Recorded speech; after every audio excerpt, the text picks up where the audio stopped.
Hola, buenas tardes y bienvenidos a la tercera y última sesión del ciclo El lado oculto de la nube, el impacto ambiental de lo virtual, organizado por la Green European Foundation, es decir, la Fundación Verde Europea, la Casa Encendida y Transición Verde, la fundación de la que soy director. Yo soy Raúl Gómez y estoy encantado de moderar esta sesión en la que vamos a contar qué es... perdón un segundito. Ay, algún micro está abierto. Vale. Perdón, decía que yo soy Raúl Gómez, director de Transición Verde, y que estoy encantado de moderar esta sesión en la que vamos a contar con tres mujeres a las que pasaré a presentar enseguida. Antes, quería explicaros algunas cuestiones de logística sobre el desarrollo de esta sesión. Quienes ya habéis estado en las anteriores ya lo sabéis, pero un rápido recordatorio. Lo primero, deciros que alguna de las intervenciones va a ser en inglés y tenéis un botón de interpretación en la parte inferior de la pantalla, es un icono de un globo terráqueo donde podéis elegir el idioma para cuando la intervención sea en inglés, pues escuchar a la intérprete, a la que aprovecho para presentar. Matilde Huergo es la intérprete que vamos a tener hoy. Tenéis a vuestra disposición el chat, en el cual podéis enviar comentarios, preguntas, podéis compartir enlaces.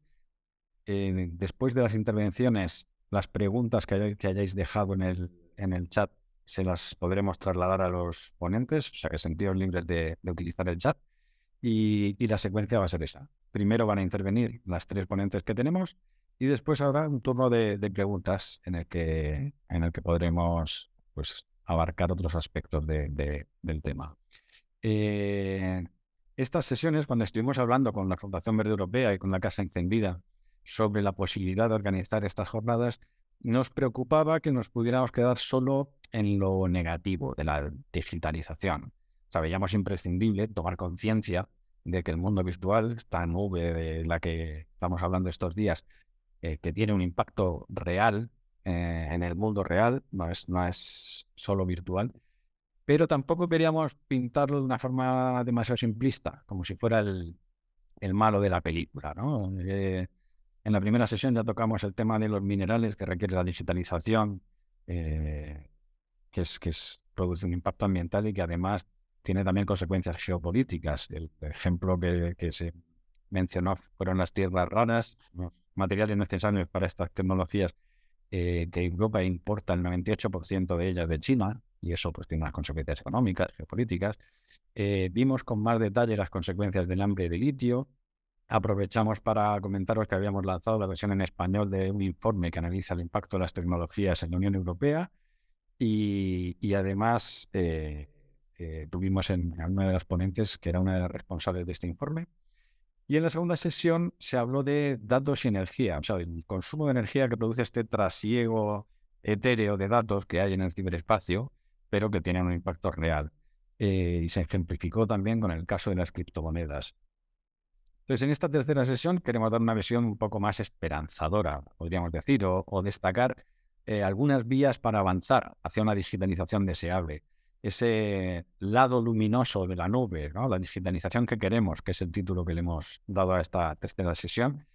Y para hablar de este tema, pues vamos a contar hoy con Coral Calero, Julieta Arancio y Kim van Sparrentak, que intervendrán en este orden. Y como yo ya he hablado demasiado, pues voy a dar paso a la primera de las intervinientes, que va a ser Coral Calero. Coral es doctora en Ingeniería Informática y catedrática de Lenguajes y Sistemas Informáticos en la Escuela Superior de Informática de la Universidad de Castilla-La Mancha. Hay que respirar para decir esto, ¿eh? Es responsable de la línea de investigación sobre software verde y sostenible del grupo de investigación Alarcos. Y quizás ella pues, nos pueda arrojar algo de luz sobre cómo hacer un uso responsable de estas tecnologías. Coral, buenas tardes. ¿Qué avances dirías que se están produciendo en la ingeniería de software para hacerlo más eficiente? Pues mira, lo primero, buenas tardes. Muchas gracias por invitarme y muchas gracias a todos los que veo por aquí. Gracias por compartir esta tarde. Creo que el tema es interesante. No es porque yo trabaje en él, pero realmente lo creo. Respecto a los avances que se están haciendo en ingeniería del software, en la parte del software, bueno, se está empezando y se están, por suerte creo que se está empezando a hablar del asunto, lo cual creo que es una buena manera de empezar. Yo tengo una presentación preparada, si queréis paso directamente a ella, voy a compartirla. Adelante, sí. Como siempre, como hacemos cuando estamos online, si me confirmáis que la veis, me quedo tranquila. Perfectamente. ¿Sí? Venga, pues vamos allá. Voy a intentar hoy justamente contaros y daros esta visión global sobre qué se está haciendo en el software, porque como ya se decía en aquella película, nadie es perfecto, ¿no? Y el software tampoco lo es. Quiero hoy contaros aquí un poquito, primero la parte mala, como ha dicho Raúl, aunque las dos sesiones anteriores ya han sido la parte mala y esta vamos a ver si iluminamos. Voy a contaros un poquito por qué surgió el querer iluminar esta parte del software y qué hay de malo en ello, ¿de acuerdo? Bueno, hay por ahí estimaciones que dicen que eh, en el 2030 es ya, solo las TIC serán responsables del 20% del consumo global de energía, ¿de acuerdo? Solo las TIC. Como no sé muy bien qué tipo de audiencia tenemos, yo me voy a ir desde el principio.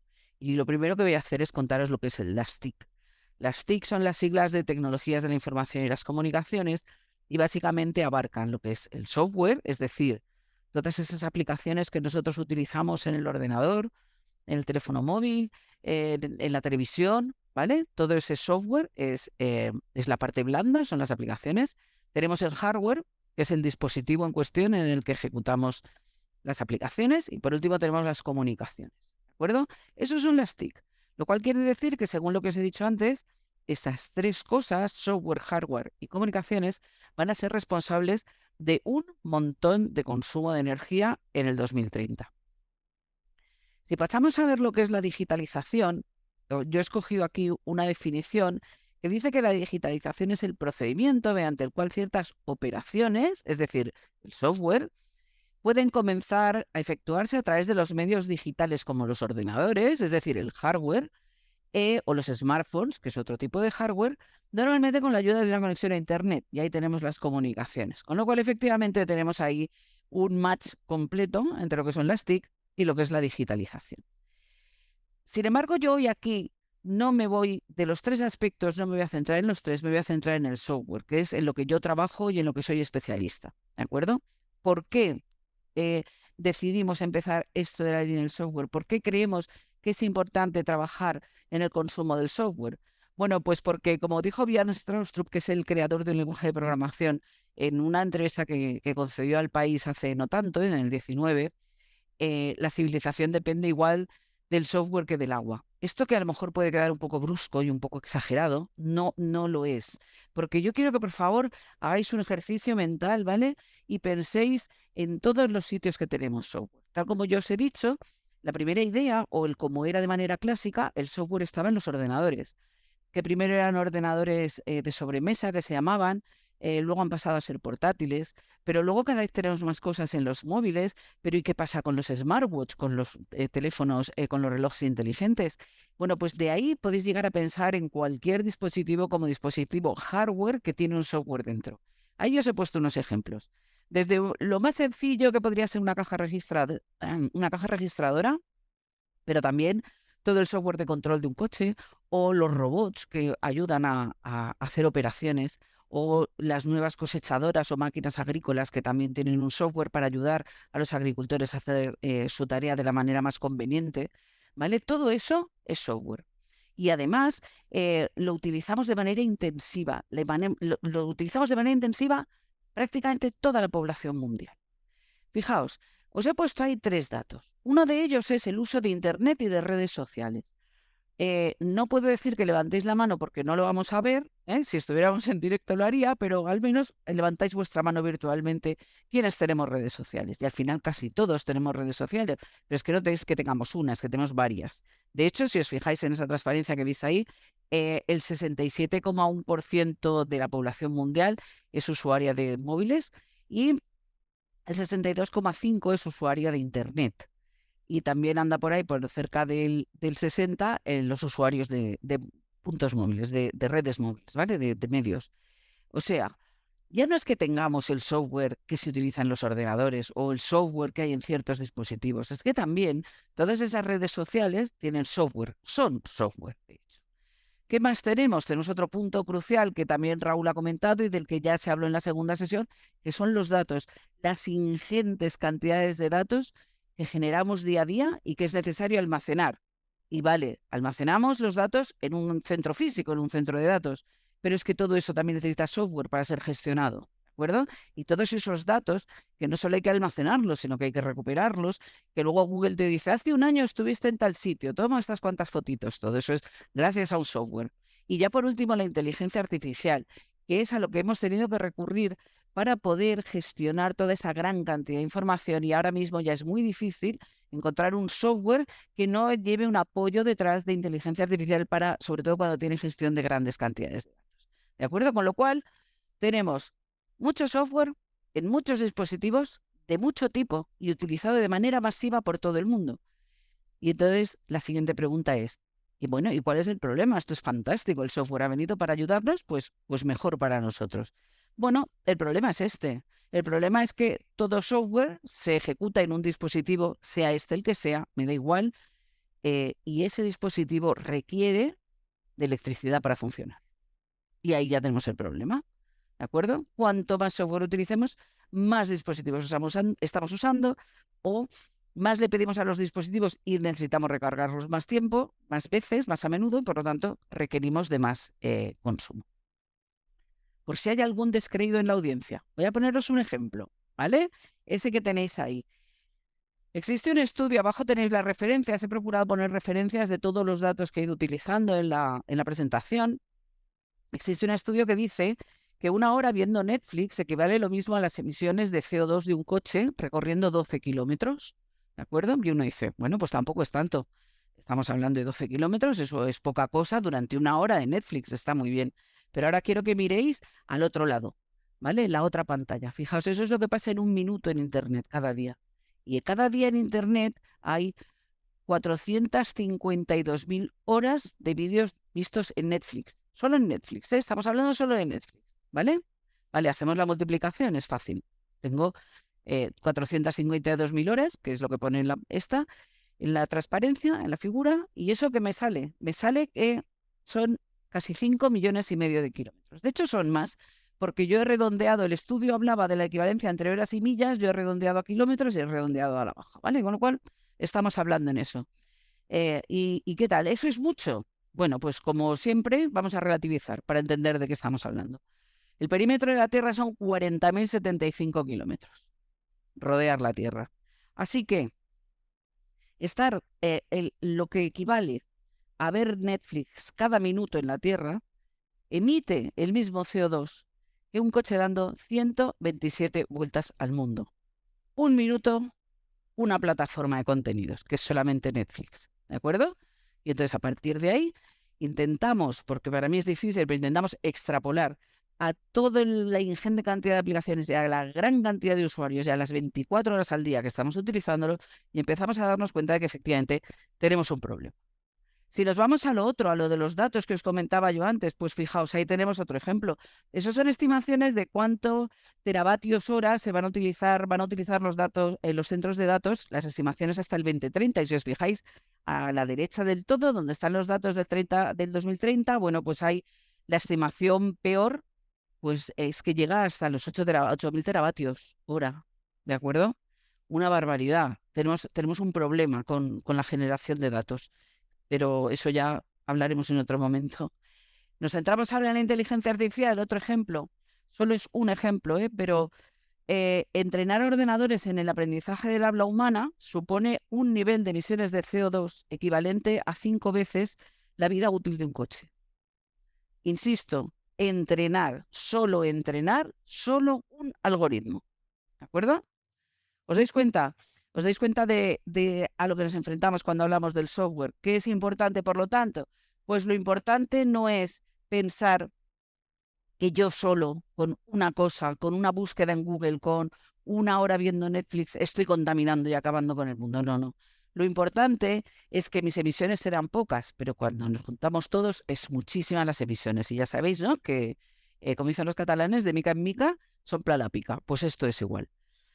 Y por eso surgió nuestra investigación en sostenibilidad software. Nosotros veníamos del mundo de la calidad del software, de conseguir que el software fuera con mucha calidad y de pronto dijimos, cuidado, que esto está muy bien, pero aquí pasa algo. Y empezamos a trabajar con esta investigación y además que está directamente relacionada con los objetivos de desarrollo sostenible, ¿de acuerdo? Más concretamente, yo hoy aquí os voy a hablar de lo que trabajamos, en lo que creemos que es una buena forma de concienciar y de dar salida y de empezar a arrojar un poquito de luz sobre este tema del software, el denominado Green in Software, que quiere decir, yo no quiero hacer software que ayude a otros sectores a sus fines medioambientales, que también es muy bueno y hay que hacerlo, pero yo soy ingeniera del software y yo lo que quiero es conseguir que el software que se hace se haga mejor y consuma la energía que necesite, pero que no vaya a máximos, ¿de acuerdo? Con lo cual, cojo la eficiencia energética como parte del desarrollo de ese software. ¿Por qué hacemos esta o cómo conseguimos hacer esta investigación que hacemos en la que conseguimos averiguar cuánto consume un software para dar recomendaciones sobre cómo hacer un mejor uso? Pues gracias a lo que nosotros hemos llamado ET. ET es nuestro dispositivo, es un dispositivo hardware, que las siglas son de Energy Efficiency Tester, y básicamente eso es un Arduino con un montón de sondas que van contra un ordenador, de manera que cuando yo luego ejecuto un software en ese ordenador soy capaz de capturar el consumo real que esa aplicación software está teniendo. Desde el momento en que yo soy capaz de saber cuánto consume un software en ejecución, soy capaz de poder dar resultados. Y ahí estamos llevando dos grandes líneas de trabajo. ¿Por qué? Porque creemos fundamental que ya que la tecnología y el software está en todos sitios y toda la sociedad lo utiliza, es bueno que la sociedad sea consciente de este impacto del software en el medio ambiente. Y por otro lado tenemos la investigación formal para que las empresas que desarrollan software sean conscientes del problema y sepan qué hacer para mejorar sus prácticas de trabajo. Os voy a dar solo un ejemplo de investigación de la parte de divulgación, que es la relativa a redes sociales.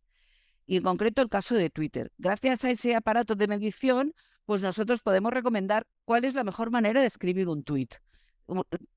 ¿A qué me refiero con la mejor manera? ¿Cómo es la más eficiente desde el punto de vista energético?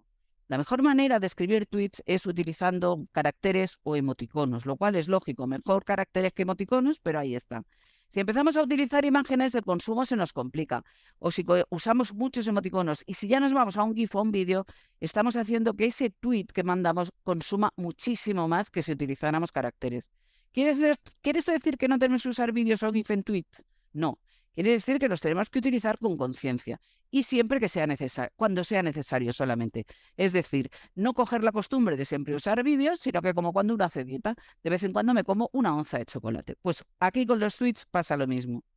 Algunos otros resultados, pues ahí tenéis abajo un estudio que hemos hecho para comparar combinaciones de buscadores y navegadores para ver cómo es mejor hacer búsquedas en Internet. Ahí tenéis la tier list que hemos generado, en la que, como podéis ver, como clasificación A, pues tenemos Edge con Google como la mejor combinación para hacer búsquedas. Ahí tenéis las demás. Y la peor, pues todo lo que tenga que ver con Opera, que Opera es un navegador, ¿de acuerdo? Las diferencias entre usar la mejor y la peor dan para tener, por ejemplo, la Torre Eiffel muchos años encendida, ¿de acuerdo? Con las búsquedas de un año, haciéndolas con la peor combinación o con la mejor. También hemos hecho estudios de traductores automáticos, de Instagram, de todo eso. ¿Qué decidimos hacer para que llegara a la gente todos estos resultados? Bueno, pues hemos creado aquí viene la publicidad, ¿no?, de mi libro. Hemos creado esa cuenta de Twitter que podéis ver ahí, que es Green Tea Alarcos, que es el Green Team del grupo Alarcos, en el que damos consejos sobre cómo utilizar la tecnología de manera responsable, teniendo en cuenta el consumo que va a tener. Yo solo os he puesto ahí el ejemplo de uno de los tweets, que es, por ejemplo, evita enviar los correos siempre con confirmación de recepción y de lectura, porque si yo hago eso, lo que hago es que mando un correo que se me transforma en 3, ¿vale? Bueno, ahí tenéis muchos más consejos si entráis.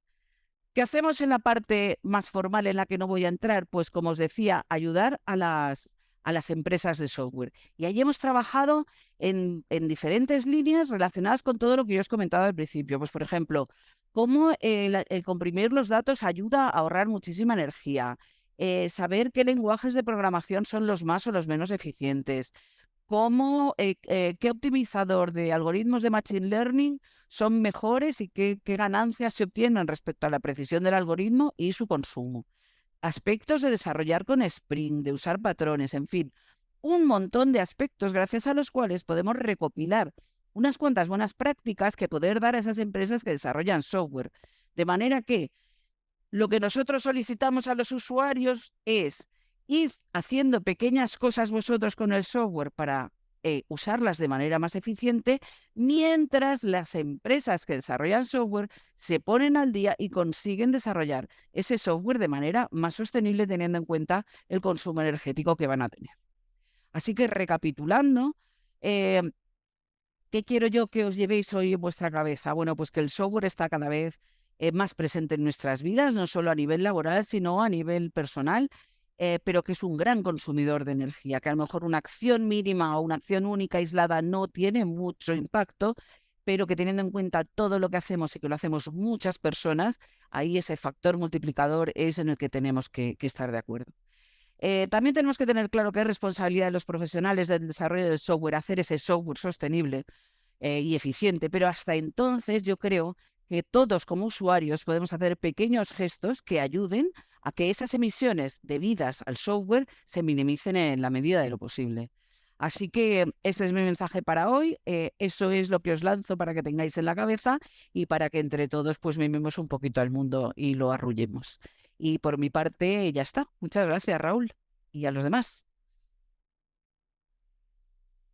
Charles, perdón, ¿se me oye bien? Porque habéis comentado Sí, por el chat que no se me oía bien y me he puesto este micrófono. sí. Coral, te teníamos que haber invitado también a las 2 primeras sesiones, ¿vale? Sí. Que de verdad, es verdad que hay iniciativas esperanzadoras, pero es tremendo tomar conciencia del impacto que tiene. Y antes de dar paso a Julieta, sí quería preguntarte si desde el grupo de Alarcos vuestra información está disponible, porque a lo mejor la que tengáis disponible, si puedes poner algún enlace en el chat, seguro que quien nos está escuchando lo agradecerá. A ver, en las transparencias hay referencias de los trabajos más técnicos, de algunos de divulgación. En la página web del grupo del Green Team Alarcos, ahora lo pongo en el chat, también vamos poniendo cosas, ¿vale? Con lo cual, sí, Acuérdate de ponerlo en el chat. vale, Yo desde luego me la voy a coger y seguro que alguien de... muy bien. Muchísimas gracias, Coral. Ahora volvemos Gracias. contigo. Pero ahora vamos a darle la palabra a Julieta Arancio. Espero, no sé si Arancio, ahora ella nos lo va a decir. Es investigadora postdoctoral en la Universidad de Drexel, en Estados Unidos, aunque ella está en Bristol, que ya se me ha preguntado. Y en su investigación explora cómo el hardware científico abierto, hasta ahora Coral nos ha hablado de software, Julieta nos va a hablar del hardware, cómo el hardware científico abierto puede contribuir a la innovación, transformando la ciencia y la tecnología hacia una producción de conocimiento más democrática. En esta área de trabajo, la del hardware abierto ha tenido y tiene responsabilidades en grupos internacionales de investigación a ambos lados del Atlántico. Su currículum parece trayectos de una aerolínea. Bueno, Julieta, somos muchos quienes hemos oído hablar en mi caso yo que incluso practicante, del software libre, de código abierto, pero ¿a qué nos referimos cuando hablamos de hardware abierto? ¿Cuál es su papel en la democratización del conocimiento y cómo puede ayudarnos ante los grandes retos de nuestra época, climáticos, ambientales, sociales? Julieta. Bueno, hola Raúl y hola a todos los que están hoy acá en este panel y muchas gracias por invitarme, antes que nada, porque me encanta este cruce entre sostenibilidad y tecnología, creo que es clave. Y bueno, creo que tengo, como Coral decía, también una presentación para contar un poco más sobre esta pregunta, pero me parece que la clave está primero en contar cómo se hace, ¿no? Hardware abierto, porque como vos decís, de software sabemos ya a esta altura como que estamos un poco más familiarizados, pero me parece que con el hardware todavía nos cuesta.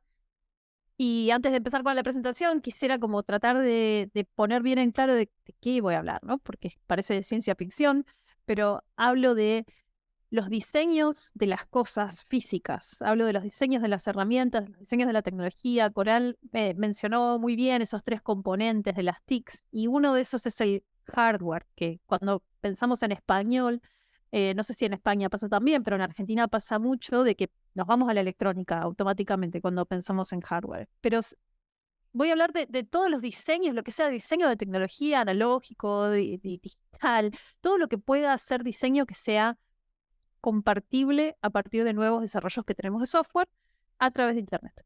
Así que voy a ver si puedo compartir primero mi presentación y ya, a ver,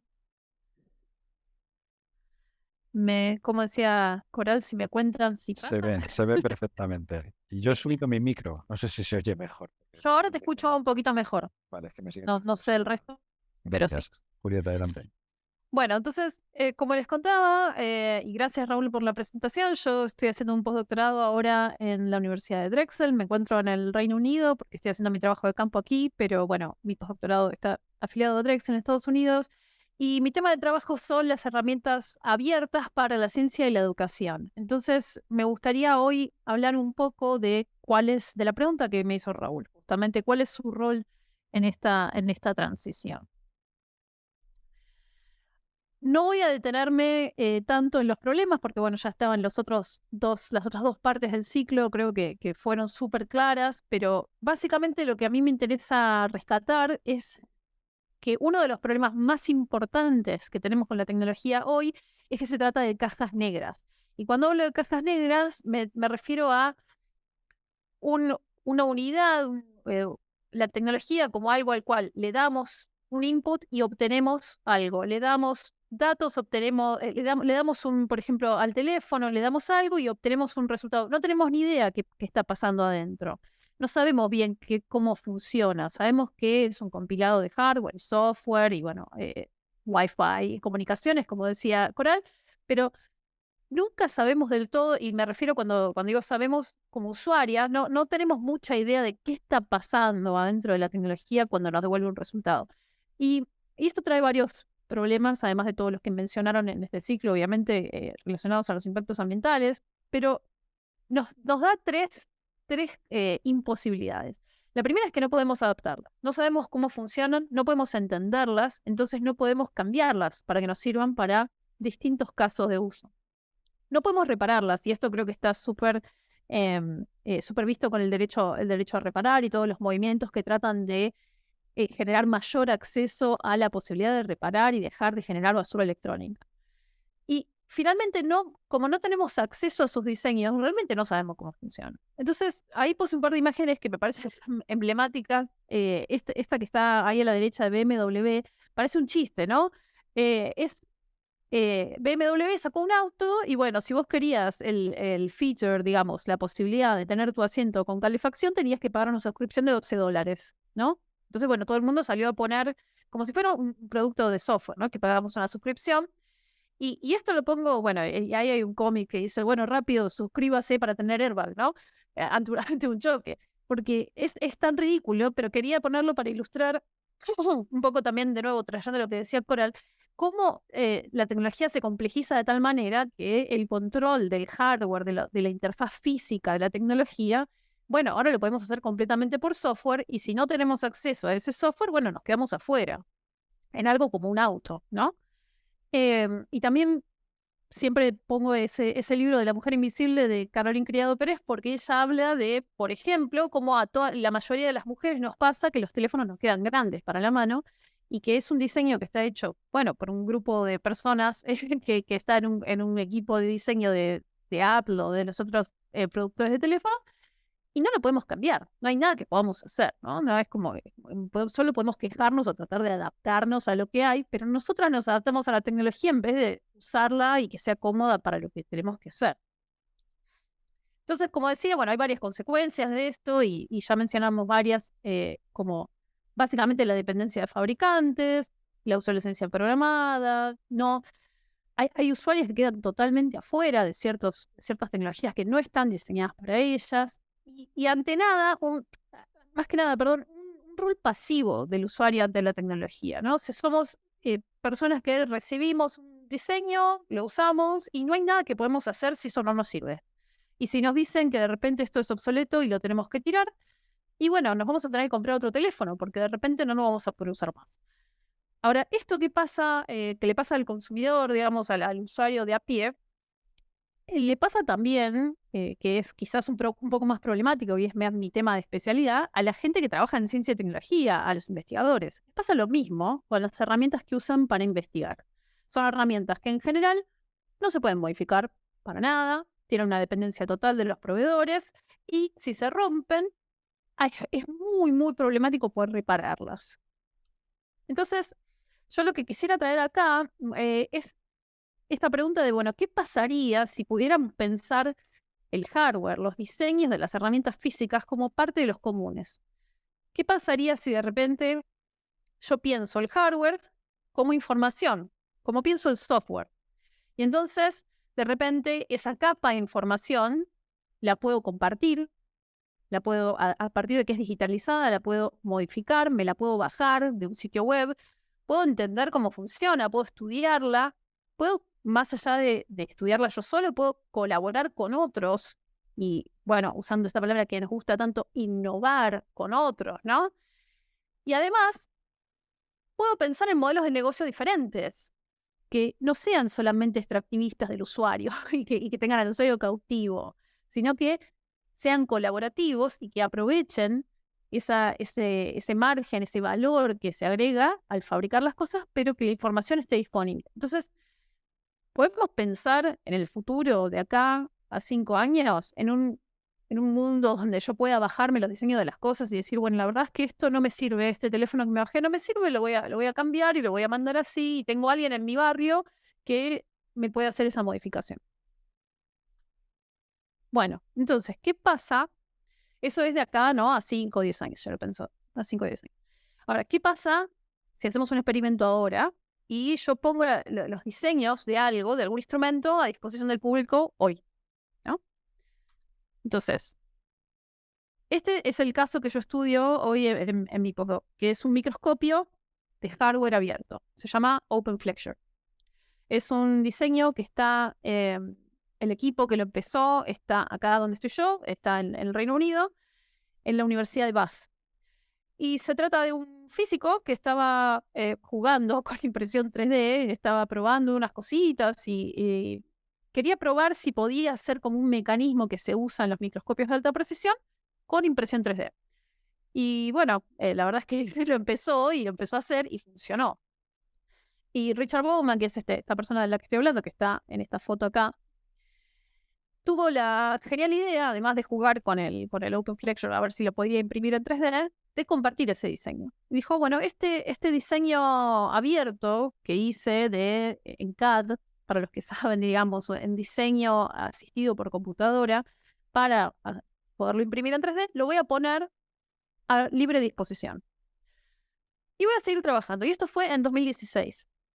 Bueno, desde que Richard decidió ponerlo en código abierto, como si fuera un software, con licencias que se usan específicas para hardware, que son muy parecidas a las licencias de software.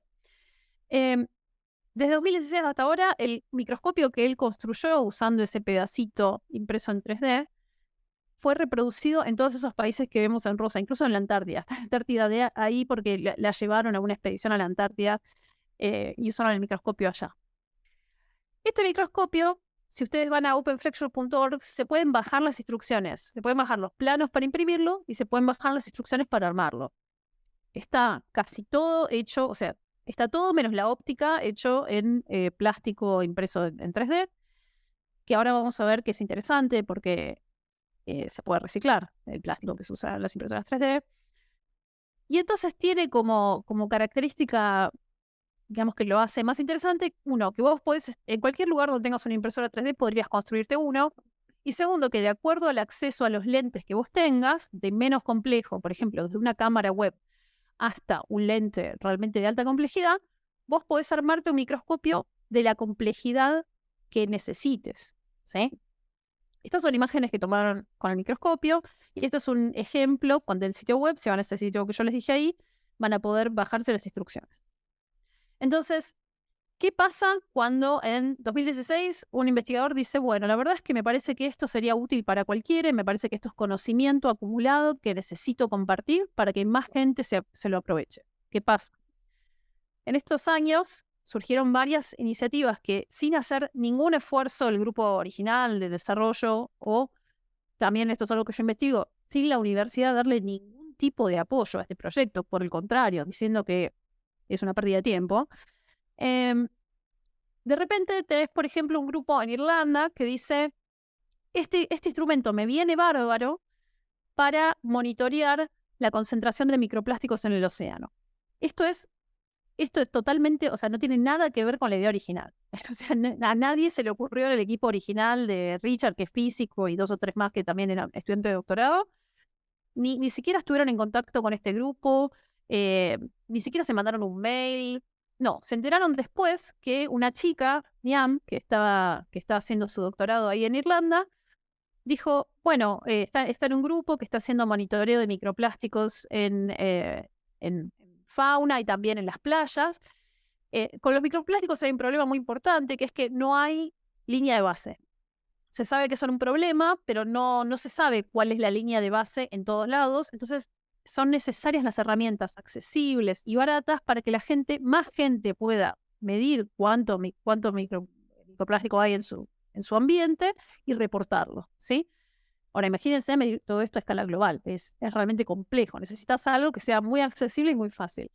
Y ella lo que hizo fue bajarse el diseño del microscopio y adaptarlo, modificarlo para lo que ella necesitaba, que era combinarlo con otro instrumento que ella tenía y que estaba siendo muy barato.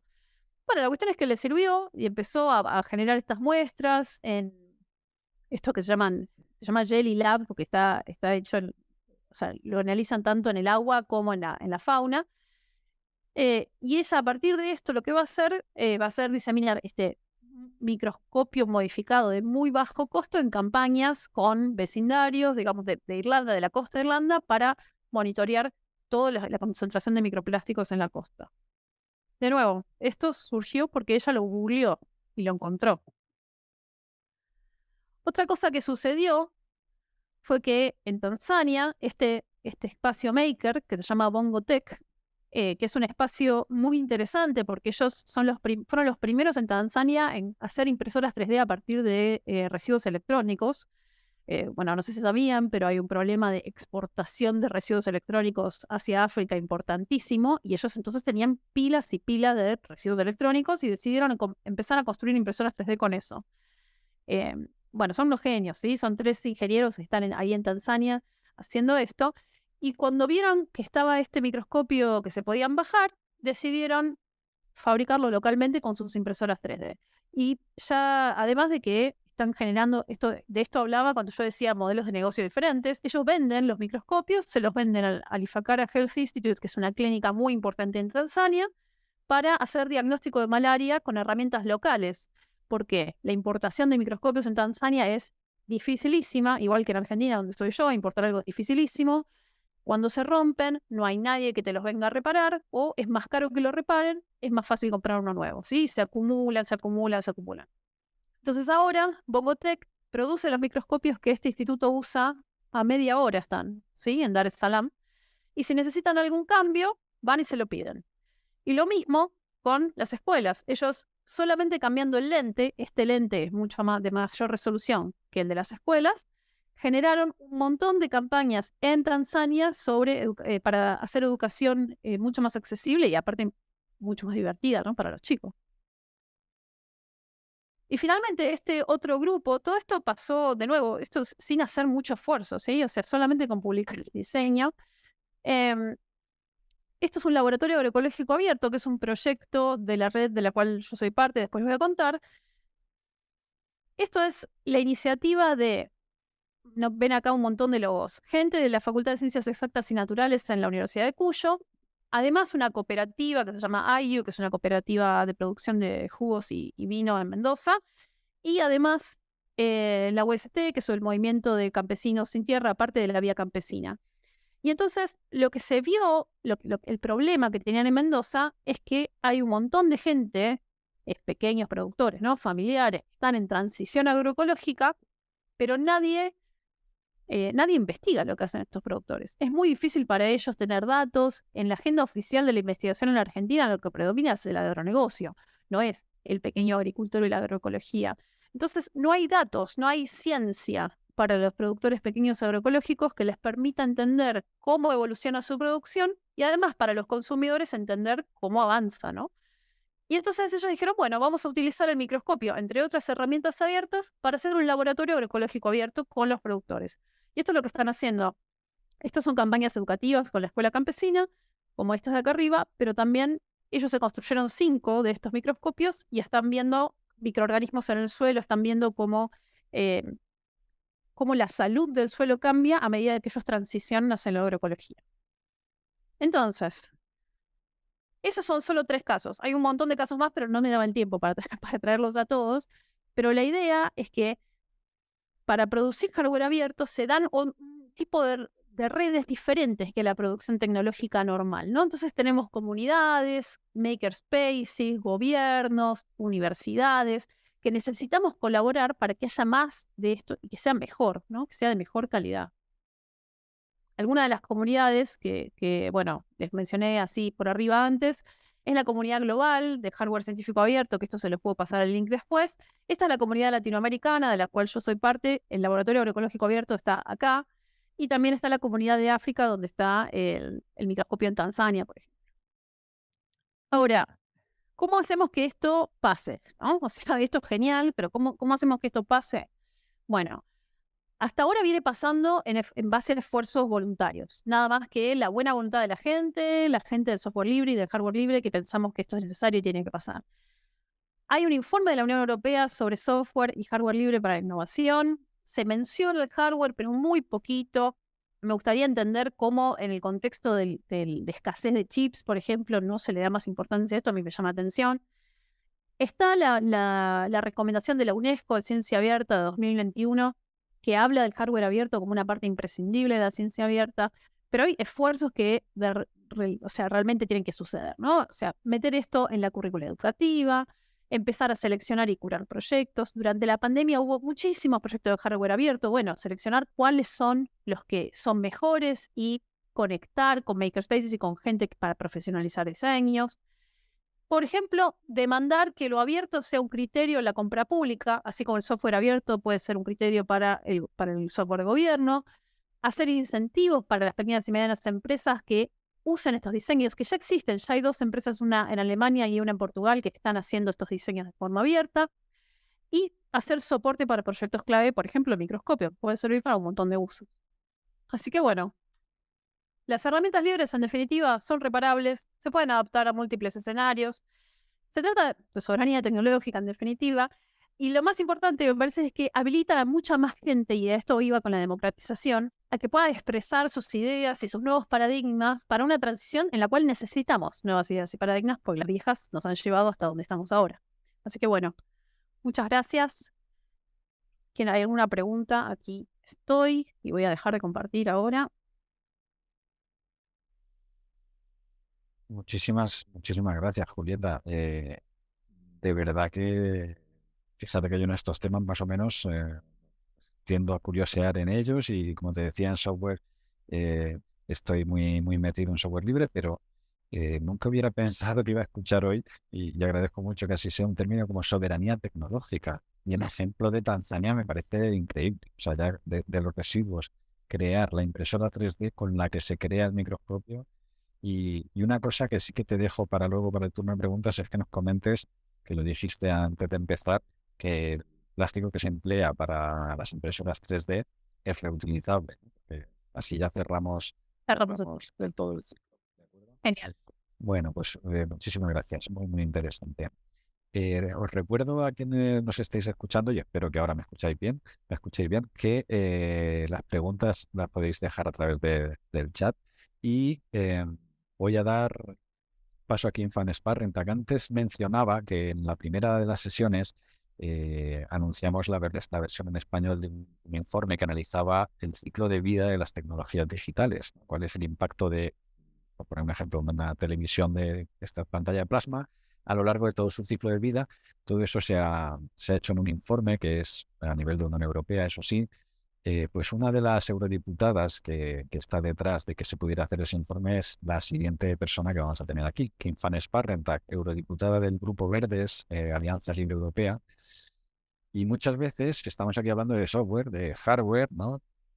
Pero claro, para conseguir que los cambios lleguen a la práctica cuanto antes y de una forma más efectiva, también tenemos que pensar en las instituciones, que son las que legislan y las que financian también en cierta medida, ¿no? Eh, Nosotros aquí tenemos la suerte de contar con Kim, que es una eurodiputada muy activa, o sea, trabaja en temas de igualdad de género, derechos LGTBI, miembro de la Comisión de Empleo y Asuntos Sociales. Bueno, ahí, por ejemplo, aborda los derechos de los trabajadores en la economía digital. Y también, y esta es la razón por la que la tenemos hoy aquí con nosotros, es miembro de la Comisión de Mercado Interior y Protección del Consumidor, donde ahí centra su trabajo en una inteligencia artificial que sea respetuosa con los derechos humanos, que ese es otro tema, esta nube de la que estamos tratando estos días, y la transición digital verde, ¿no? Kim, en un contexto como el que estamos ahora de crisis energética, de escasez de materias primas, que estamos dudando si es coyuntural o si es estructural, y de crisis climática, ¿qué podrías decirnos de las estrategias y políticas de la Unión Europea para la transición digital? Y más en detalle, ¿cuáles son las propuestas de los verdes para conciliar estas transiciones en marcha?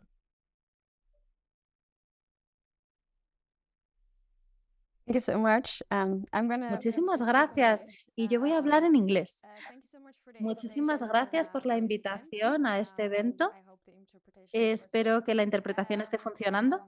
Y I think creo actually que the previous speakers, las they were ponentes very impressive. anteriores, que eran bastante impresionantes, he de decir, ya han pintado el paisaje de por qué es tan importante hablar de este tema. Y voy a tratar de pensar en mayor profundidad acerca de este tema desde el punto de vista de la política europea. Y voy a tratar de explicar dónde nos encontramos actualmente y mostrar cuáles son nuestras propuestas para seguir hacia adelante. Y a lo mejor debería empezar en la base. La Comisión Europea actualmente tiene dos prioridades principales.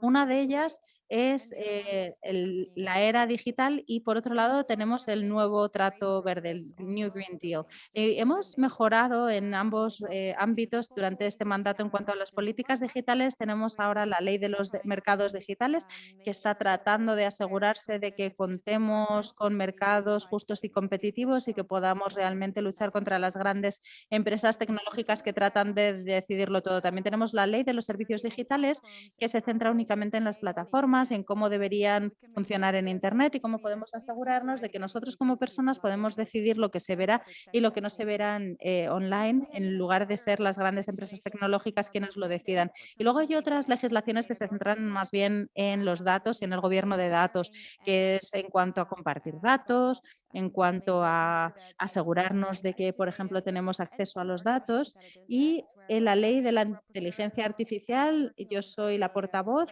de la comisión que trabaja sobre este tema y en cuanto a la ley de la inteligencia artificial, estamos tratando de regular la inteligencia artificial, lo cual no es fácil, es la primera vez que tratamos de hacerlo.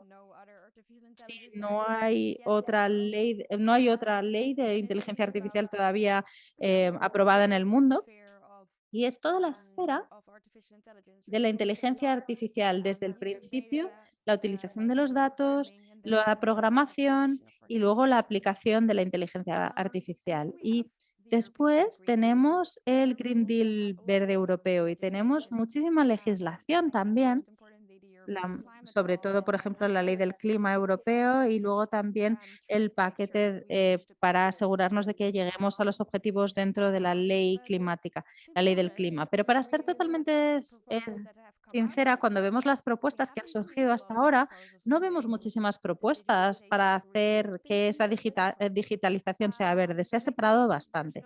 Y yo creo que no hay mejor ejemplo de cómo pueden salir más las cosas que cuando vemos los fondos de recuperación europeos, que son los fondos del COVID, es decir, el dinero que los países pueden obtener de la Comisión Europea para asegurarse de que sus economías siguen funcionando a pesar de que hemos sufrido una pandemia mundial durante 2 años. Entonces, En cuanto a los estándares básicos para recibir esa financiación, teníamos que demostrar que íbamos a invertir en determinadas cosas. Una de las cosas era la sostenibilidad y la transición climática e invertir en ello. Y el otro tema, otro de los otros temas era la digitalización. Pero en ningún lugar se decía que había que asegurarse de que si invertíamos en la digitalización teníamos unos centros de datos sostenibles, unas infraestructuras digitales sostenibles. Cualquier digitalización era positiva. Y tener un centro de datos contaminante, pues nos parecía bien con este fondo, aunque este fondo también tendría que haber promocionado la sostenibilidad.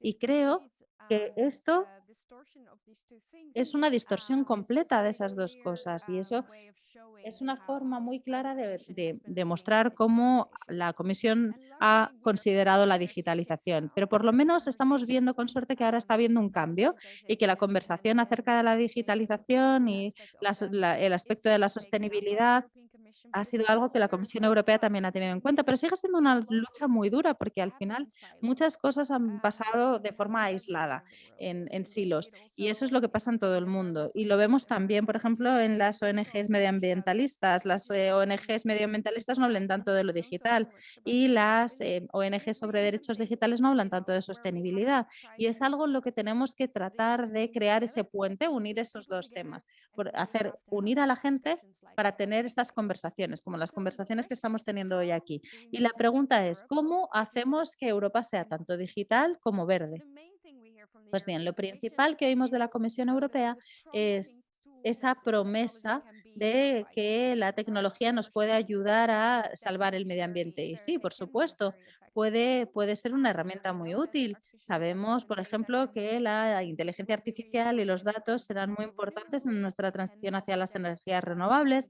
Nos puede ayudar a predecir los desastres climáticos. La mayoría de los informes climáticos no se habrían podido hacer sin datos, sin hacer modelos. Sabemos también que los datos pueden ayudarnos a encontrar más evidencias o pruebas para reducir la contaminación, para mejorar la movilidad y para asegurarnos de que al final tengamos una economía que sea plenamente circular. Y creo que estas promesas son totalmente ciertas, pero no van a suceder de forma mágica como con una varita. Y eso es lo que estamos viendo. Es como, sí, sí, bueno, es increíble, todo esto puede suceder, pero ¿cómo vamos a hacer que suceda?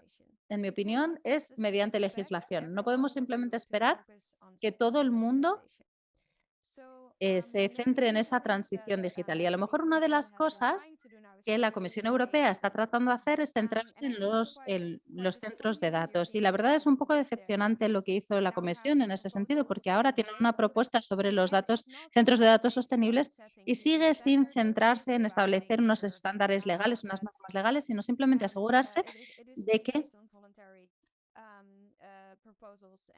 haya propuestas voluntarias y que haya esfuerzos voluntarios de los centros de datos y las empresas de centros de datos. Así que creo que ahí es donde realmente tenemos que seguir esforzándonos, tenemos que seguir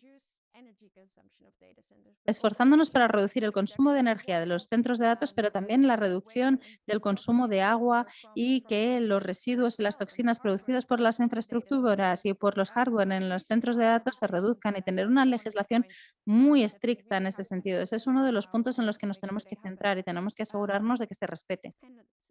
Y, y me parece muy interesante porque obviamente no solamente nos centramos en la lucha contra el cambio climático a largo plazo, pero también la crisis energética en la que estamos. Por ejemplo, los centros de datos son realmente el elefante en la habitación, ¿verdad? Es el tema que no se está tratando, que no se está tratando a nivel europeo tampoco. Y la verdad es que me parece muy triste, pero es así. Es obvio que para mucha gente seguimos teniendo la nube y suena fenomenal. La nube es como algo que está en el cielo, es algo que no contamina, ¿verdad?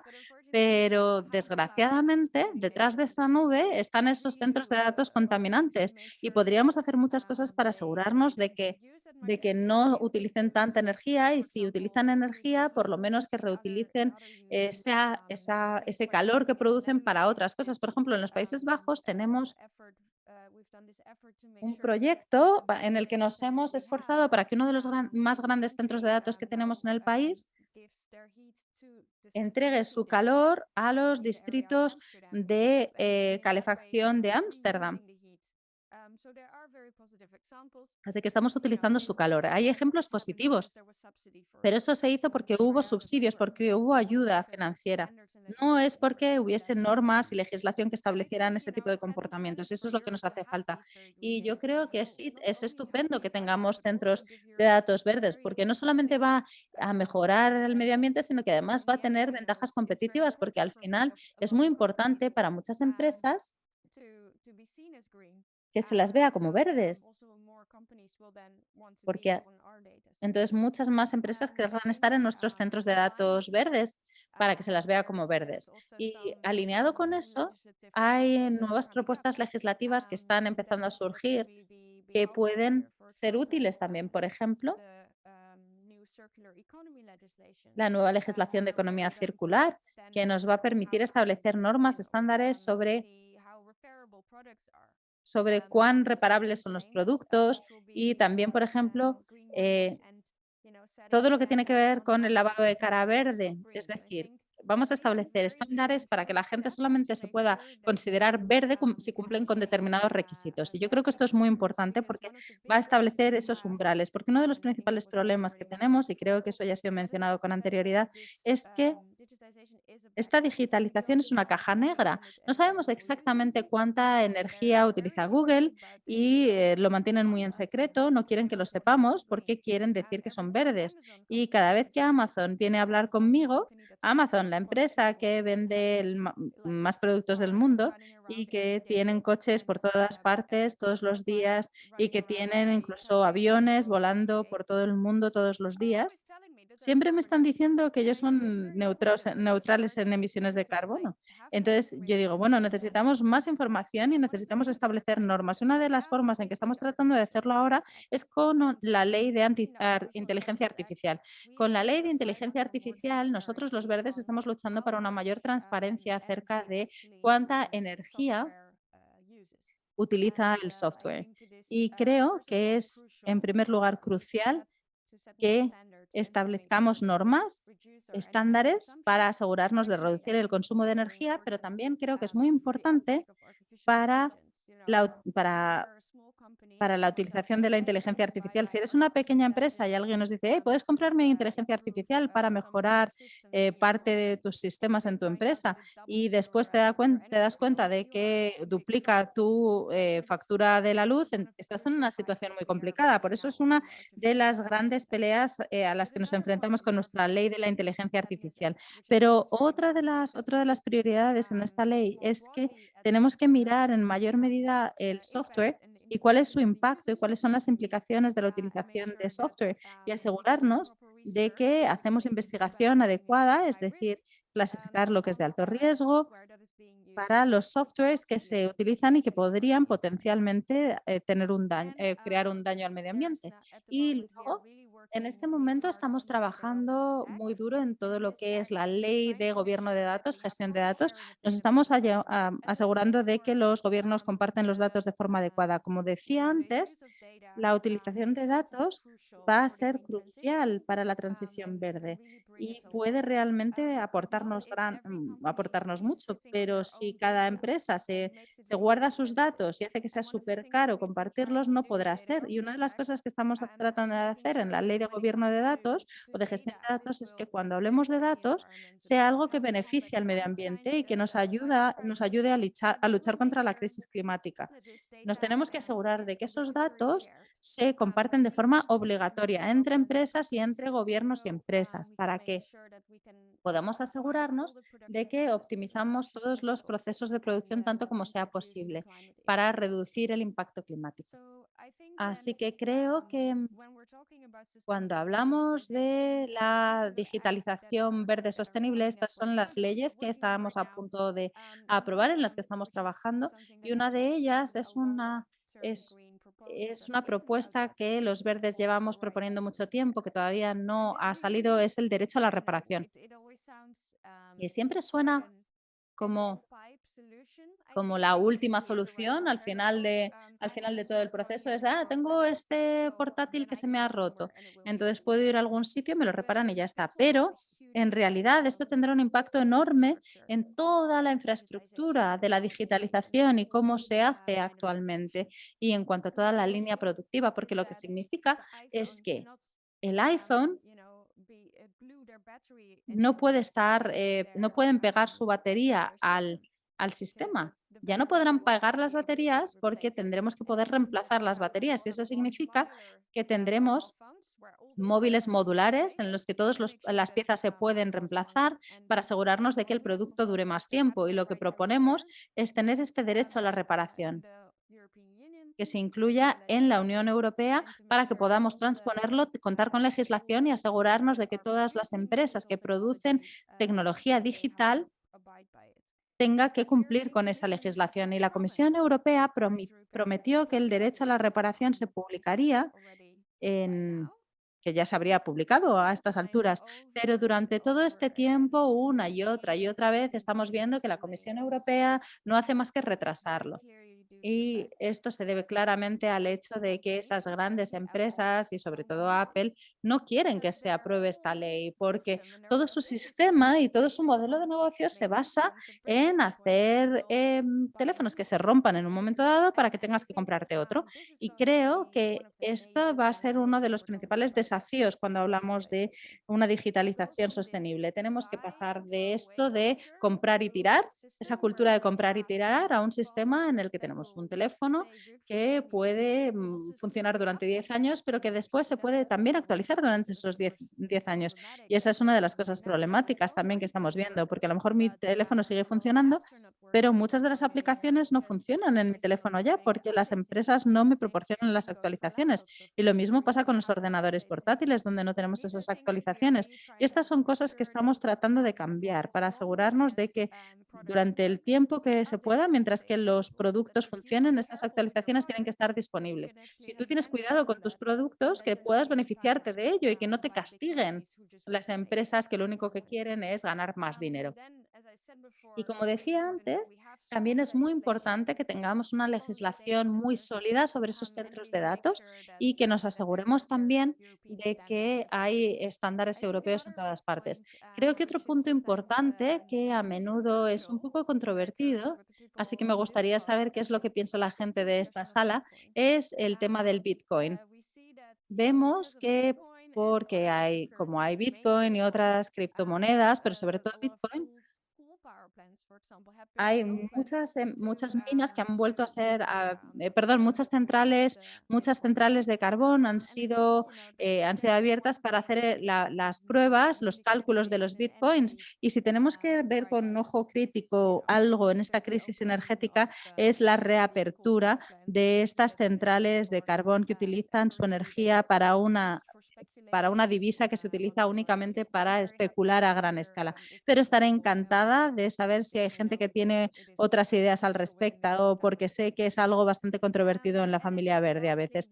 Y creo que por último, lo que necesitamos realmente es asegurarnos de que nosotros contamos con legislación que realmente se centra en las infraestructuras y ver cómo podemos asegurarnos de que en nuestras infraestructuras generales, los cables en la tierra, nuestra internet están en las manos del público y que sigamos teniendo la oportunidad de hacer que todo sea verde, porque lo que estamos viendo es que el mundo digital al final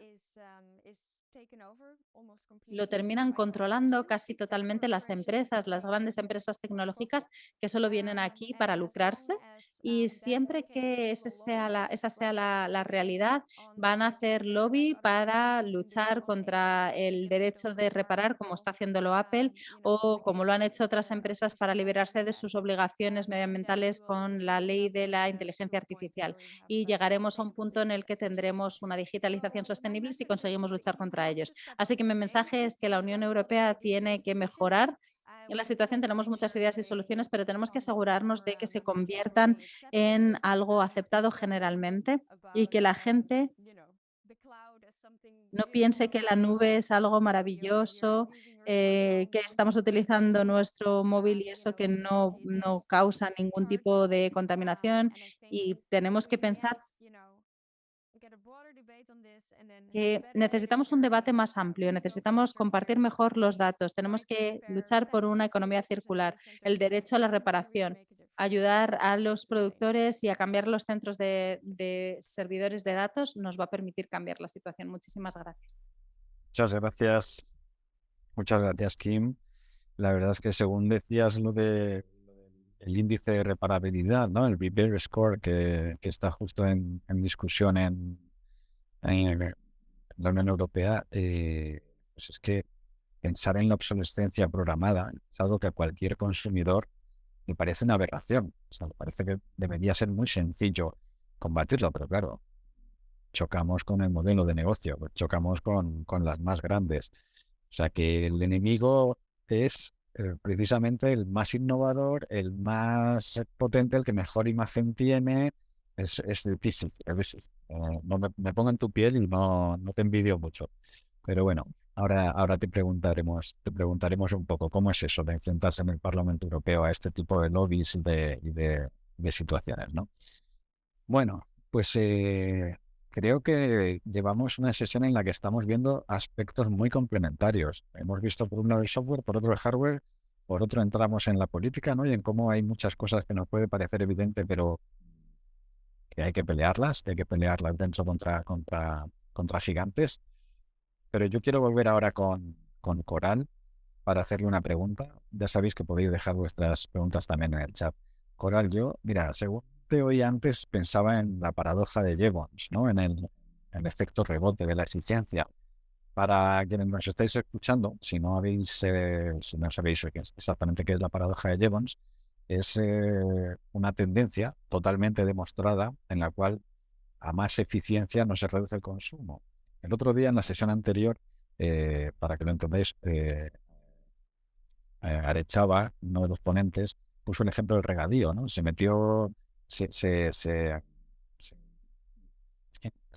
hicieron unas mejoras en los sistemas de regadío en España que ahorraban el 30% del agua y pensábamos que así íbamos a ahorrar agua y lo que pasó fue que se pusieron más hectáreas en regadío y se acabó gastando más agua.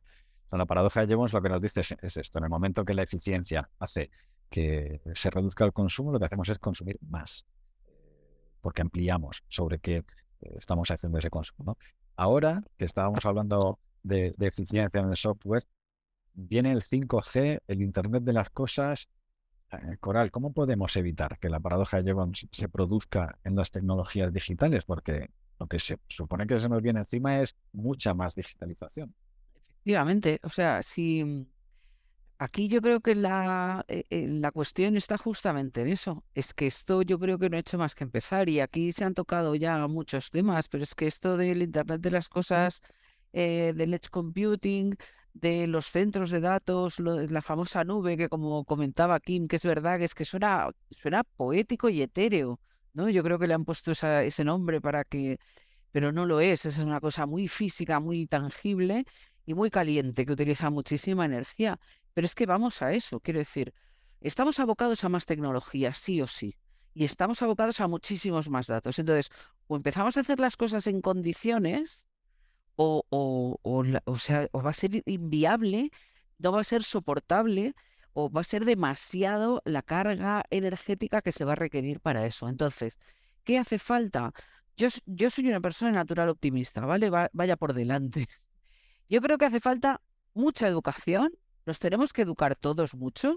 La tecnología al final como parte de nuestras vidas es algo relativamente reciente. El COVID, si algo ha tenido positivo el COVID, es que nos ha hecho adelantar décadas tecnológicas en el uso de la tecnología a todos, pero claro, hemos aprendido de golpe. Entonces ahora tenemos que empezar a concienciar a la gente. Por eso nosotros en el grupo esa línea de divulgación la tenemos tan desarrollada y le dedicamos tanto porque creemos que es importante. Yo cada vez que cuento a las personas esto del software, la gente se lo cree y empieza a hacer cositas de las que pueden hacer, ¿vale? Entonces, yo creo que es que el efecto de la multiplicación de la tecnología va a pasar sí o sí. Lo que tenemos que conseguir es que esa evolución sea se haga de manera consciente.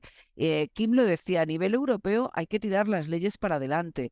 Y es verdad que parece que hay grandes lobbies tecnológicos que se resisten a acabar con las cosas. En España también se están haciendo muchos esfuerzos a nivel de la administración para sacar adelante la Estrategia Nacional de Inteligencia Artificial, los centros de datos, todo este tipo de cosas. Y eso está fenomenal, pero hay que llevarlo. Y, por ejemplo, es tan fácil, desde mi punto de vista, que no soy política, como incluir en los pliegos de las administraciones públicas cuando se desarrolle software que hay que tener en cuenta los recursos que se usan, que no se puede hacer sin más y con alegría, como si no hubiera nada por detrás. Hay que tener en cuenta esos criterios y esos serán los pliegos que deben ganar las convocatorias y cosas así. Pero yo, o sea, creo que la multiplicación de la tecnología va a ser sí o sí.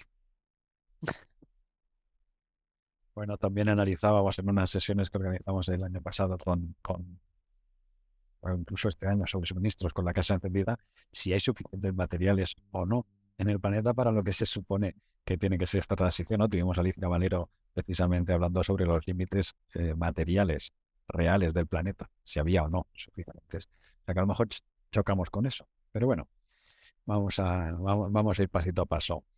Yo, según os escuchaba, pensaba una frase de Yoda de la película de la Guerra de la Galaxia. No me acuerdo cómo le dice en español, pero en inglés dice clouded by the dark side, future is.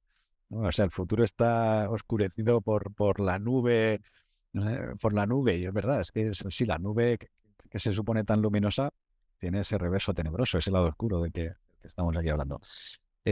Julieta, te dejaba antes esta pregunta un poco en el aire. Tú eres argentina, trabajas en Reino Unido, te relacionas con grupos de investigación de medio mundo, o sea, creo que el proyecto en el que estás es de Estados Unidos en realidad. En fin, esto nos dice mucho también del desarrollo, esto me refiero a lo del hardware abierto, nos dice mucho del desarrollo de la tecnología en cuanto a la relación norte-sur global, ¿no? Esa tensión. En los ejemplos que hemos visto en Tanzania, en sitios así, tienen cerradas las puertas que dependen únicamente de los presupuestos, pero sí que se les abren estas, ¿no?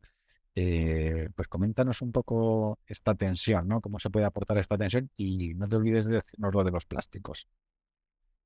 Sí, bueno, ahí pasé unos links y uno de los links que pasé, el último, justamente se refería a una iniciativa que está en Nairobi que se llama Tech for Trade y también ellos son un espacio que hace filamentos para impresión 3D con una expulsora a partir de reciclar botellas PET.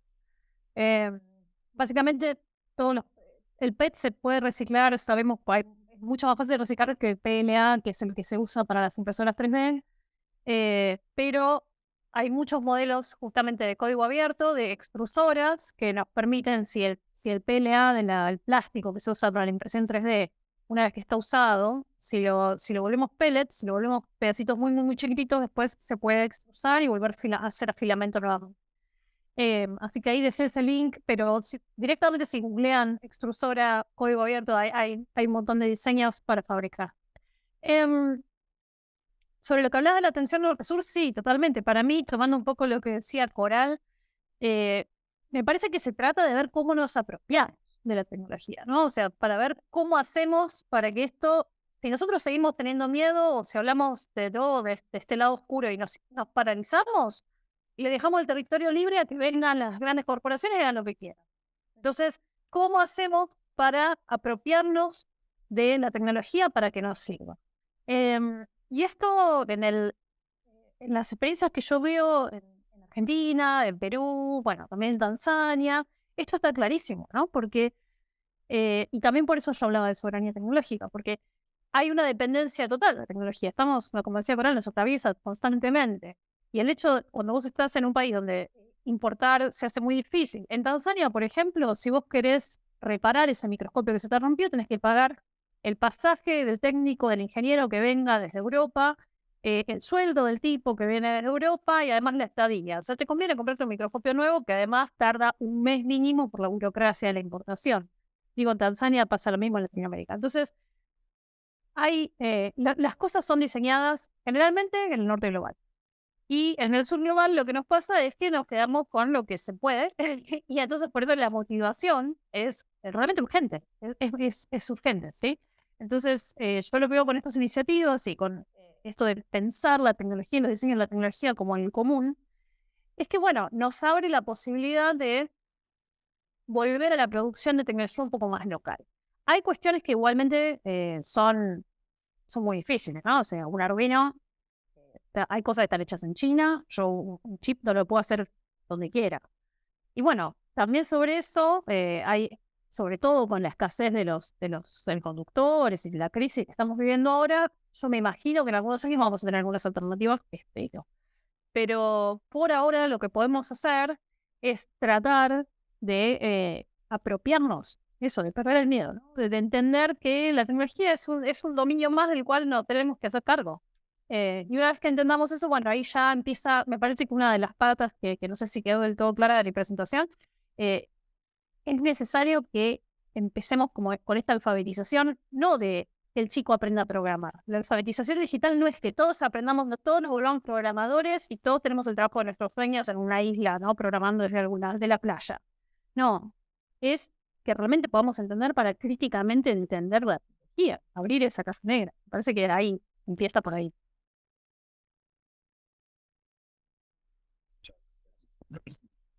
Quería preguntarle también aquí, ya antes lo he mencionado, ¿no? Lo frustrante que debe ser enfrentarte en el Parlamento Europeo a veces a, pues a grupos, no hay empresas, ¿no? Sino incluso grupos políticos que no quieren mirar a largo plazo a la hora de tomar las decisiones, que defienden unos intereses que sí, que pueden ser relevantes en la economía del momento, pero que no quieren mirar a largo plazo y no hacen nunca, perdón, énfasis en las contradicciones del desarrollo a ultranza aquí. ¿Cómo se pueden vencer estas resistencias políticas que se niegan a mirar a largo plazo?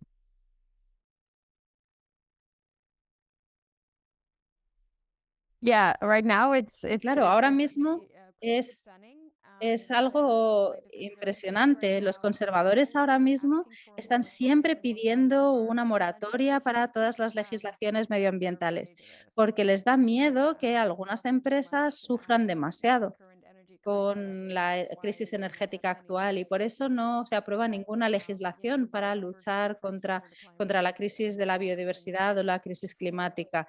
Eh, a ver, en mi opinión, obviamente, es una locura, pero bueno. En cualquier caso, ellos solamente ven el mundo de una forma distinta y nosotros como verdes vemos con una perspectiva ecologista la situación y pensamos en el futuro y queremos asegurarnos de que las generaciones futuras tendrán una situación mejor que la nuestra o por lo menos que tendrán lo mismo que tenemos ahora nosotros, por lo menos que no estén en peores circunstancias. Y para otros grupos, ellos siguen pensando que si tenemos buen mercado, si la economía va bien, si las empresas van bien, si las pymes van bien, entonces todo el mundo irá bien al final. Y por eso es muy importante también ver el lado del mercado, de todos estos impactos en la sostenibilidad. Es decir, como yo decía antes, si queremos ser los líderes en la inteligencia artificial, tenemos que asegurarnos de que somos transparentes en cuanto a la utilización energética de la inteligencia artificial, porque si no va a ser muy difícil para las pymes incluir inteligencia artificial o directamente entrarán en quiebra cuando se den cuenta de lo caro que les ha salido utilizar inteligencia artificial. Y sé que a veces la gente se resiste a las actuaciones contra el cambio climático, pero si queremos ser los líderes en el mercado de los datos, en la sostenibilidad, nos tenemos que asegurar de que tenemos el mayor conocimiento sobre la sostenibilidad y podríamos convertirnos en los líderes en ese sentido. Lo mismo se puede decir de los centros de datos. Creo que también es una oportunidad de negocios tener centros de datos sostenibles, porque las empresas podrán así decir, no, nosotros utilizamos centros de datos sostenibles.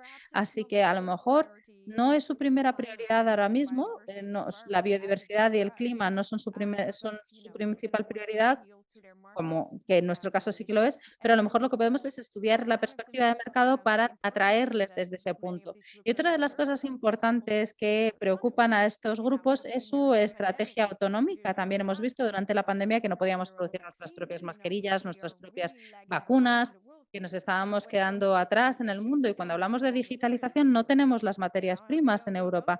No producimos los microchips, no producimos un montón de tecnologías que vamos a necesitar.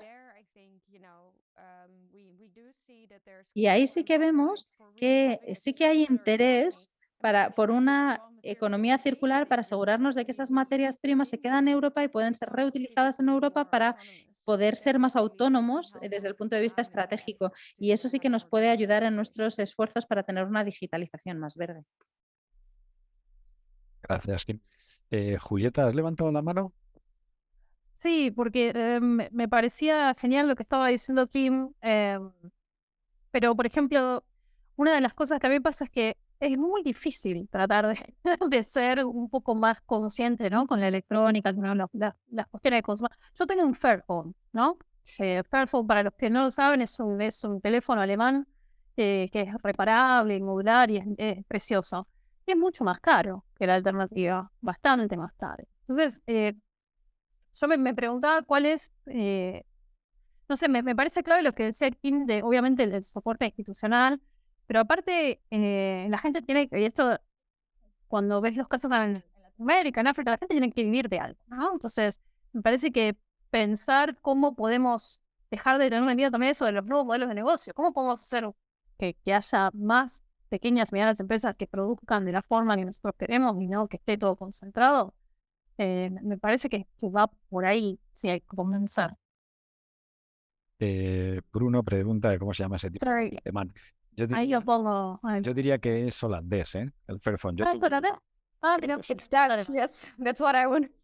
Sí. Perdón. Hola. Yo tuve también un Fairphone y mi buen amigo Carlos también. Y la verdad es que no solo es más caro, sino que no me salió muy bueno. Pero me parecía fundamental que apostáramos por eso. O sea, pero bueno, no me meteré ahora en esa discusión que sobre el Fairphone he tenido muchas. Es cierto que es modulable, que eso sí que es algo a lo que se tiene que tender. Es decir, si se te estropea algo, quitas ese algo y lo sustituyes y ya está, y el teléfono sigue siendo el mismo, ¿no? Ese carácter modulable sí que es envidiable, aparte de que tiene un impacto ambiental mucho más bajo, porque por eso es más caro, ¿no? Porque lo quieren hacer bien. Quería hacer las preguntas del público y se nos está yendo todo el tiempo en la sesión. Vamos a ver, había visto una justo para Coral que le preguntaba a Esteve. Coral, te pregunta Esteve, ¿en vuestro grupo de investigación habéis analizado la diferencia entre consumo entre redes sociales centralizadas, Instagram, etcétera, y las redes sociales descentralizadas? A ver, en nuestro grupo de investigación somos muy pequeños. Somos aquí un grupito. No hemos hecho muchos estudios, no hemos hecho todos, porque además de todo eso, el aparato ese que yo he enseñado, el ET, este dispositivo gracias al cual medimos, está conectado a un ordenador, por lo tanto no podemos simular según qué entornos de ejecución, como por ejemplo entornos distribuidos o descentralizados. ¿Vale? Entonces nosotros en el asunto de redes sociales podemos, de momento, porque esto sigue para adelante, estamos midiendo solo desde el lado del cliente, del usuario final. Ahí en redes sociales es justo lo que usamos para divulgación. Y entonces lo que hacemos es, yo soy un usuario final de redes sociales y lo uso con el cliente que tengo en mi móvil como forma de uso normal de red social. ¿Vale? Ahora mismo estamos desarrollando el laboratorio, lo estamos ampliando para así poder simular softwares descentralizados, nube, cliente-servidor, computación distribuida, pero en fin, como digo, aunque parezca que somos muchos, somos poquitos y hacemos lo que podemos. Nos queda muchísimo por hacer, pero yo creo que estamos en el camino. Tengo que decir, voy a hacer 2 apuntes más si me permites. El primero es que creo que la cosa se está moviendo. Creo que la tecnología, la gente cada vez la entiende más y creo que empieza a haber más conciencia de este impacto de la tecnología. Tenemos que tener en cuenta que la tecnología o la inteligencia artificial, los centros de datos, han tenido que reaccionar muy deprisa a los cambios que se han producido. Entonces, somos demasiado inmaduros, digámoslo así, como para poder tener ese marchamo de eficiencia, pero creo que llegará. Y lo segundo, que algo se ha hablado por ahí, que creo que también es muy importante en cuanto a las empresas y demás, es luchar contra el greenwashing. Es decir, empresas que se ponen su sellito, yo soy verde, lo hago fenomenal, rascas, rascas, rascas, y no hay nada. Y nosotros de eso nos hemos encontrado varias. que miras y dices, mira, esta parece que sí, y rascas y no hay nada. Eso es fundamental porque no podemos engañar a los usuarios. Tenemos que conseguir que los usuarios interpreten la tecnología como las lavadoras. Y cuando un usuario ve una lavadora con una etiqueta A, entiende lo que es. Pues que le pase lo mismo con la tecnología, con hardware, con software, con la nube, con centro de datos, con todo. Y tú vas a alquilar un servicio de la nube o una inteligencia artificial para tu empresa y tienes tu etiqueta, que esté bien hecha por unas normas, no porque uno dice yo soy súper verde, no, no, sino porque se haga de manera... Entonces, otra de las cosas que ahora mismo yo creo que en esta tendencia de que sí hay preocupación por lo verde, pero no hay madurez suficiente, se está tirando mucho del greenwashing, contra el que también creo que hay que luchar. Sin duda, claro. Y por eso yo creo que una iniciativa buena es este índice de reparabilidad que se va a aprobar en la Unión Europea, que hay una ciberacción del grupo de Kim, del Grupo Verde, precisamente en marcha, para exigir que también en ese índice figure el importe de las piezas en caso de reparación, para que a la hora de comprarte un teléfono ya sepas, si algo se estropea, cuánto te va a costar repararlo en el futuro. O sea, que eso, si busquéis información, el índice de reparabilidad está ahora en discusión. Eh, Mira, otra pregunta, y sí que perdonadme, pero os tengo que pedir que seáis breves porque se nos ha ido el tiempo, estamos aquí demasiado a gusto y el tiempo vuela. Preguntan para Julieta, comentaba César Peña, sobre la soberanía tecnológica y la web. Recientemente escuchaba estos argumentos. Las criptomonedas son buenas para quienes no quieren estar en el sistema bancario. Bueno, y las NFT permiten a los creadores no depender de empresas grandes. ¿Creéis que se están malinterpretando conceptos como soberanía tecnológica? ¿Qué decirte? ¿Qué decirte? Bueno, no sé. Me parece que yo no soy experta en este tema, aclaro, porque no es mi tema. Me parece que cada uno interpreta como quiere, ¿no? Estos conceptos y sí, no es la soberanía tecnológica de la cual yo estaba hablando, definitivamente. Em, Me parece que hay, no sé si malinterpretando, pero a propósito, me parece un poquito el concepto de soberanía tecnológica.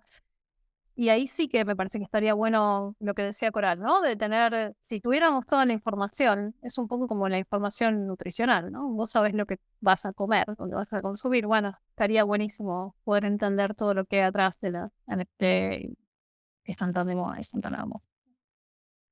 Pero no es la soberanía tecnológica de la que yo me refiero. Sí. Kim, te han dejado a ti un par de preguntas. Una de ellas es directamente si puedes dar más información sobre el Green New Deal. Eso daría mucho, mucho para hablar, pero a lo mejor puedes poner algún enlace, por lo menos, para que alguien se acerque a este tema o al punto de vista que tengáis vosotros sobre el Green New Deal. Y otra pregunta que te hacían era si podías profundizar un poco más en lo del carbón y las criptomonedas. Sobre este tema, deciros que se trató en la segunda sesión y que a todas las personas inscritas os enviaremos los enlaces a los vídeos cuando terminen las sesiones. Pero te dejo aquí esas dos preguntas para que hagas algunas menciones, porque no se puede entrar en profundidad. Lo del Green New Deal, si quieres compartir algún enlace, y si podrías profundizar un poco más en carbón y criptomonedas. Yeah, so on the Green Deal, Sí, a ver, en cuanto al Green New Deal, sí que voy a compartir enlaces porque me temo que no lo puedo abordar todo en un minuto, pero en cuanto a los bitcoins, hay un montón de operaciones, algoritmos que se tienen que calcular para validar las monedas y eso requiere muchísima energía. Y en algunos lugares era demasiado caro, utilizar el carbón. ¿Cómo se dice? A ver cómo se dice. No era rentable, ya no era lo suficientemente rentable. Entonces, lo que hicieron, no era rentable producir electricidad con carbón, pero como había centros de datos para Bitcoin cerca, volvieron a abrir esas centrales de carbón. Y esa es una de las cosas en las que nos queríamos centrar los verdes en cuanto a la legislación para Bitcoin. Prohibir ese tipo de Bitcoin en la Unión Europea en los que se utiliza ese proof of work, que es la prueba del trabajo que requiere energía, pero desgraciadamente el lobby de criptomonedas se enteró de que íbamos a hacerlo y ahora han cambiado la situación para que ahora la inversión en criptomonedas se considere sostenible. Y esta es una pelea tremenda, una batalla política enorme que tenemos ante nosotros, pero tenemos que seguir hablando de criptomonedas, de NFTs. Es importantísimo que no pensemos solamente si es algo innovador, divertido, inventado por gente de Silicon Valley. Esto tiene también un propósito, es algo sostenible de alguna manera, eso es en lo que tenemos que centrarnos. Pero en cualquier caso voy a compartir algunos enlaces sobre el Green New Deal, el Pacto Verde, en el chat. Yo os informo también a quienes nos estáis escuchando que cuando hayan terminado estas sesiones, también pondremos en nuestra página web un poco un resumen con las presentaciones, incluso que habéis visto en las dos primeras ponentes hoy. Si no hay ningún inconveniente por su parte, las colgaremos ahí.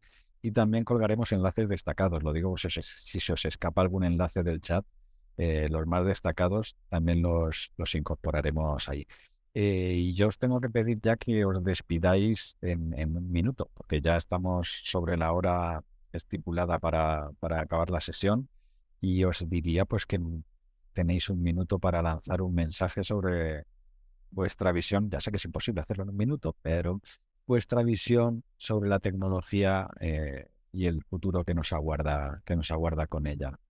Si queréis terminamos en el mismo orden que hemos empezado, Coral.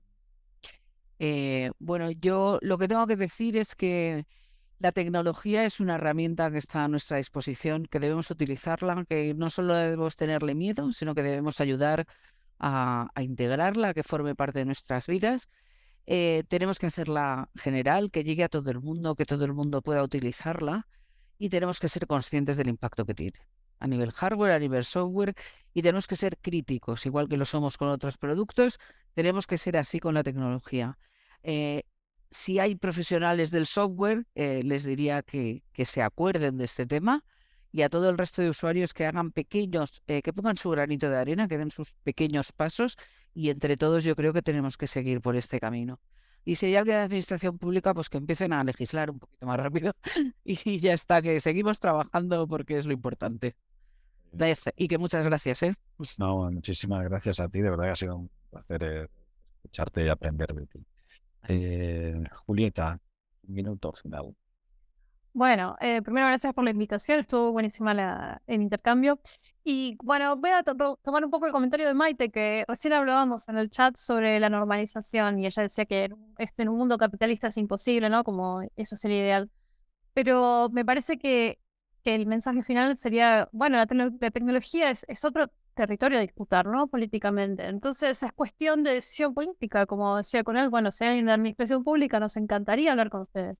Y por otro lado, necesitamos esto, ¿no? Necesitamos colaborar, necesitamos dialogar con los partidos políticos, con los movimientos sociales, con quienes puedan llevar estas disputas que hoy son voluntarias. Todo esto que yo nombré hoy es todo esfuerzo voluntario para institucionalizarlo y que realmente sea una visión de acá a 5 años, que estemos ahí.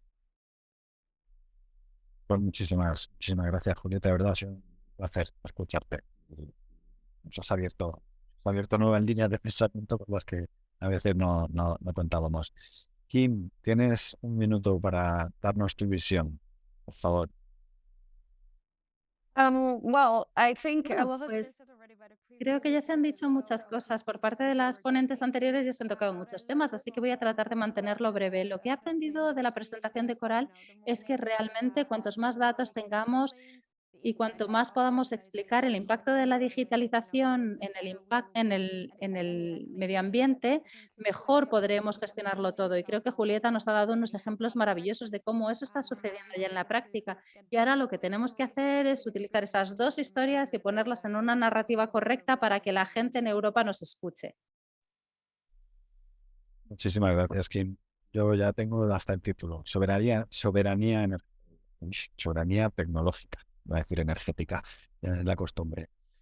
Bueno, pues hasta aquí esta sesión. Muchísimas gracias. Yo la verdad es que me quedo con ganas de más. Es lo que tiene. Ya os he dicho que los vídeos de las sesiones os enviaremos el enlace cuando estén disponibles a todas las personas inscritas, y también haremos esa página resumen con las presentaciones y con los enlaces más destacados. Solo me queda daros las gracias a quienes nos habéis acompañado y en nombre de las entidades organizadoras de la Fundación Verde Europea, de Green European Foundation, de la Casa Encendida y de Transición Verde, pues dar las gracias, por supuesto, a estas tres estupendas mujeres, Coral, Julieta y Kim. Ha sido un placer contar con vuestra presencia y esperamos que vosotras también hayáis disfrutado. Nosotros seguiremos con atención vuestro trabajo.